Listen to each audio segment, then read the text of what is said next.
Hey everyone, me again. So recently I did a Primark haul on this channel and I bought this foundation, which is the Primark PS My Perfect Colour Moisturising Foundation Stick in the shade Porcelain. Now I have reviewed Primark makeup on this channel before and I actually really like the liquid foundation version of this product. So when I found this stick formula, I was quite excited to give it a try. This is only £2.50, so it's very affordable. I felt like it could be quite a good option for travelling or just for days when I have a lot of redness, which is most of the time for me, and then hopefully I'd be able to just build it up quite easily where I need it. So we're going to give it a try today, but before we do, I'm going to show you some swatches. Over here we have the Primark Moisturising Stick Foundation in Porcelain, and next to it is the liquid foundation in Porcelain, which I've also reviewed. Actually, I've reviewed all of these, so I'll leave the links to them in the description box below. This is the Maybelline Dream Satin Foundation in the shade Too Fair Beige. This is probably the closest match, I would say, to my skin tone. And then we have the Revlon Colour Stay here in 110. So as you just saw from the swatches, this foundation does look a little bit darker than some of the other ones in my collection, so we're going to see if I can make it work anyway. I've already done all my skincare and primer and so on, so I'm just going to go for it. I don't really know how much I'm supposed to be drawing on, but I'm just going to do half my face so that you can see before and after. For this side of my face, I'm going to try using a damp Real Techniques Miracle Complexion Sponge and just pounce that into the skin and see what the finish is like. Now on the packaging it doesn't really have many claims, it just says that it's a velvety finish and it has a buildable coverage. So far I would probably agree with that. I mean, the coverage is okay, it's not brilliant, but I didn't put that much on and I did blend it out with a damp sponge, which usually takes away a bit of the coverage anyway. So with that in mind, I think this is quite good actually. Like, I'm very happy with this. I might go back and build it up a little bit more later, but for now I want to try it on the other side of my face and I want to use a brush this time around. So I'm just going to do the same thing that I did before and just draw this on the most pigmented areas of my face. And then I'm going to go in with the Real Techniques buffing brush. This is one of my favourite brushes to use for foundation. I mean, you can't really go wrong with anything from Real Techniques, can you? I love how it blends. It really just disappears into the skin. It looks really natural. I think I might blend some of this onto my neck as well actually, just because that might help even things out a bit. So it's not so dark that I can't get away with it, but yeah, I do think if I just blend it down my neck as well and just make sure that I put some bronzer on my neck after all of this as well, that will really help. I'm actually quite pleasantly surprised because my skin is feeling really dry today. It's very red. It was feeling super dry before I put any makeup on, but that just glided on really effortlessly. I didn't have any problems blending it out at all. It was super easy. It just looks like a slightly better version of the skin that I already have. So now I'm just going to see if we can build this up a bit. So I'm just going to go back in over the areas of pigmentation. I've got a mirror over here, by the way, that's why I keep looking in this direction. But I'm just going to build it up a bit, and I think I'm just going to use the sponge again just to build it up a bit more where I need it. It is getting a little tricky to blend this on the second layer, but that could just be because my skin is so dry today, as I was saying before. There's just a bit of redness just here on my face, so I'm just building up a little bit more over that area as well. To be fair though, most foundations struggle to cover up this area of redness. I usually have to go in with some concealer or some mineral foundation on top.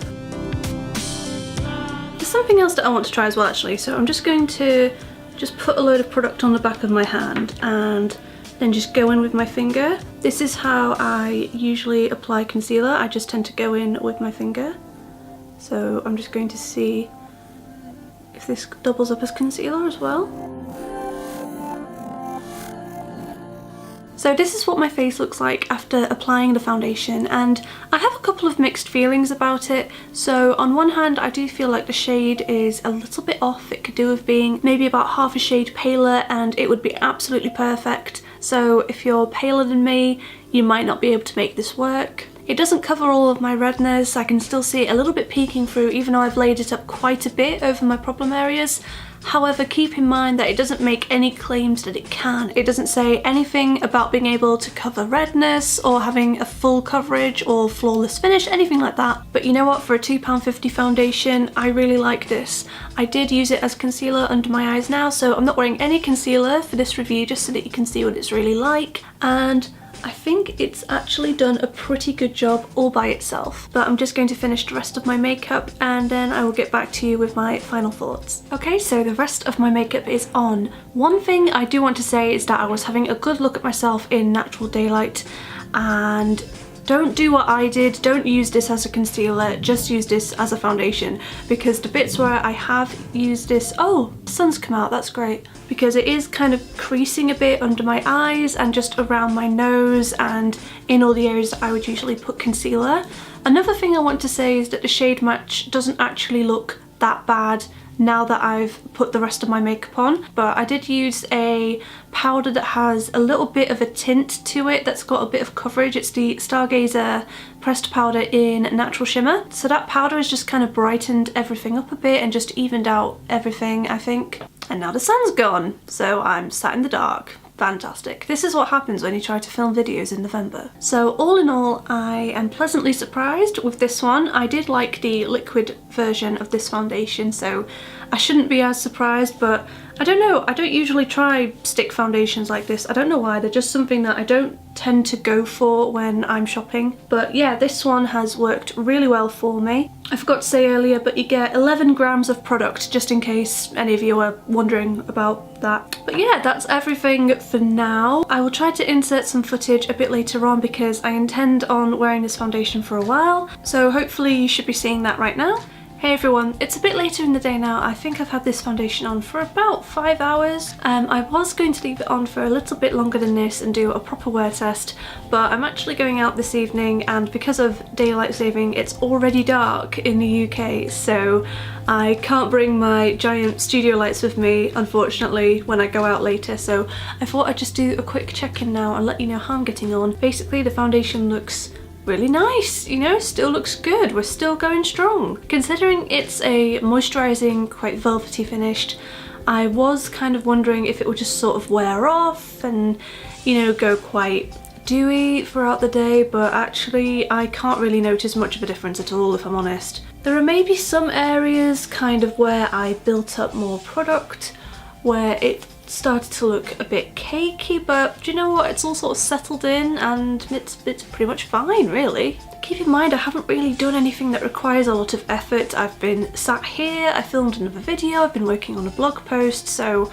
I haven't really left this room very much, if I'm honest. So maybe if you have a more active lifestyle, this could wear a bit more differently, but for me, I work from home, so this is about as exciting as it gets over here. But I do really like this foundation. I think it's an absolute bargain. I really hope you found this review helpful. Give this video a thumbs up if you did, and if you've tried any Primark makeup, let me know what you thought of it in the comment section below. Subscribe to see more videos from me. I do Primark hauls fairly regularly now, probably about once a month, and I do a lot of foundation reviews like this one. I'll see you guys very soon.